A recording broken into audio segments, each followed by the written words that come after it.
의원님 질의하시겠습니다. 네, 개혁신당 이주영입니다. 장관님, 아까 우리 외상센터 지원 중단 이야기 많이 나왔을 때 응급의료기금 운용 계획 등 확충해서 노력하겠다고 답변해 주셨는데 우리가 일을 할 때 중요한 건 할 돈이 있는가, 그리고 두 번째는 할 사람이 있는가, 두 개를 같이 따져야 될 것 같은데, 그리고 확인해 보니까 야간 휴지, 휴일 당직비 지원하던 예비비 2차까지 2천억 집행됐고, 근데 그 8월 이후로는 3차 예비비 집행 안 했고 지자체로 이관됐었죠. 알고 계시죠? 네. 네, 그때 원래는 그렇게 쓰는 돈이 아니었죠. 재난관리기금으로 되어 있는 돈이었기 때문에 지자체에서 사실은 잘 다른 곳에 써야 되는 거였고, 국무회의 통해서 특례까지 만들어서 이거를 각 지자체에 총 한 1,700억 가까이 요청을 하셨던 걸로 알고 있는데, 알고 계신가요? 네. 네, 근데 이거는 어느 시점에 끝나는 상황은 아닌 거잖아요. 현재의 의정 갈등, 그리고 지금 일어나고 있는 일들은. 그래서 이거는 뭐 언제까지 우리가 돈을 계속 넣을 거다, 예비비를 편성할 거다 할 수는 없을 것 같은데, 또 올해 예산을 보면 쉽지 않을 걸로 보입니다. 그럼 지금 돈이 충분하지가 않은 상황이죠. 슬라이드 보여주시면, 그러면 그 일을 할 사람이 있겠는가? 다음 거 주세요. 이번에 물론 이게 사법부의 판단이기 때문에 제가 사법부의 판단은 충분히 근거가 있었을 것이라고 생각하고 존중은 합니다. 그리고 굉장히 앞으로는 일어나지 않았으면 하는 안타까운 사건이어서 말씀드리기가 참 조심스럽기는 한데, 박민수 차관님, 제가 응급의료에 있어서 형사 면책 발의한 거 알고 계시죠? 네. 근데 거기에 대해서 보건복지부 측에서 비슷한 기조로 정부가 준비하고 있는 게 있기 때문에 좀 계류를 시킨 상황인데 알고 계시죠? 네. 네, 그리고 준비하고 계신 걸로 알고 있는데, 거기 보면 뭐 민사를 두텁게 라던가 아니면 뭐 배상 보험을 가입한다던가 이런 여러 가지가 들어 있습니다. 근데 지금 현실은 어떠냐면, 지금 이번에도 데이트 폭력으로 발생한 사건이고, 사법부의 판단도 치료하지 않았으면 사망에 이를 만큼의 장애가 있는 상황에서 마취과 레지던트가 시행한 시술에 합병증이 있었던 것 같고, 그런데 여기에 대한 판결이 이렇게 나옵니다.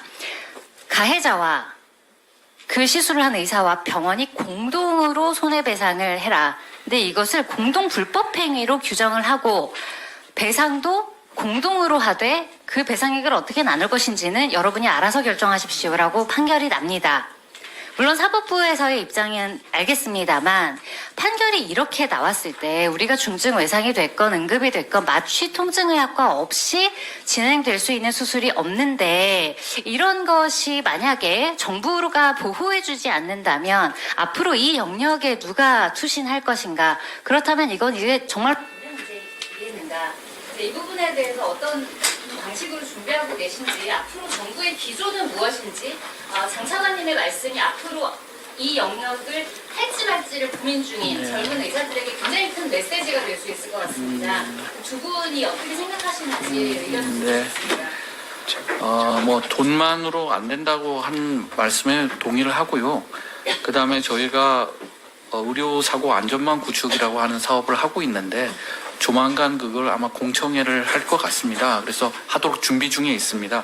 그래서 그 필수 의료에 종사하고 계시는 의료진들께서 자부심을 갖고 안정된 여건 하에서 그 치료를 하실 수 있도록 이러한 그 법적 리스크 완화하고 그다음에 제대로 된 보상을 추진하도록 하겠습니다.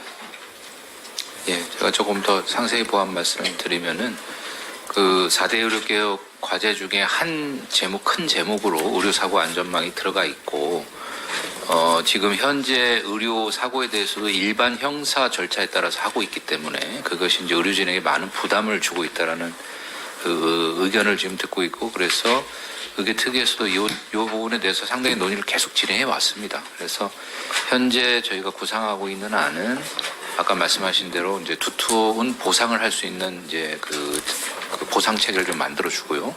이렇게 해서 이제 민사에 대해서도 빠르게 좀 해결할 수 있는 길을 터주고, 형사 절차에 대해서도 지금보다는 조금 더 한 단계 더 보호가 두텁게 되는 그런, 어떻게 보면 약간 특례 같은 거를 좀 마련을 하려고 합니다. 근데 이것이 사법 업무를 담당하신 분들이나 환자들 입장에서 뭐 100% 공감을 할 수 있는 내용들은 아니기 때문에 이런 것들 우리가 계속 논의해가면서 좀 공감대를 확대하고 좀 합의를 이끌어 나갈 수 있는 그런 절차들이 필요합니다. 그래서 의원님 법안 내셨고 또 저희도 그 법안 심의 과정에서 그런 내용들 아마 장관님 말씀하신 것처럼 또 토론회를 통해 가지고 또 이제 일반 국민께도 좀 알려드리고 이렇게 해서 좀 공감대를 확산해 나가면서 법안이 좀 빠른 시일에 성안이 될 수 있도록 노력하겠습니다.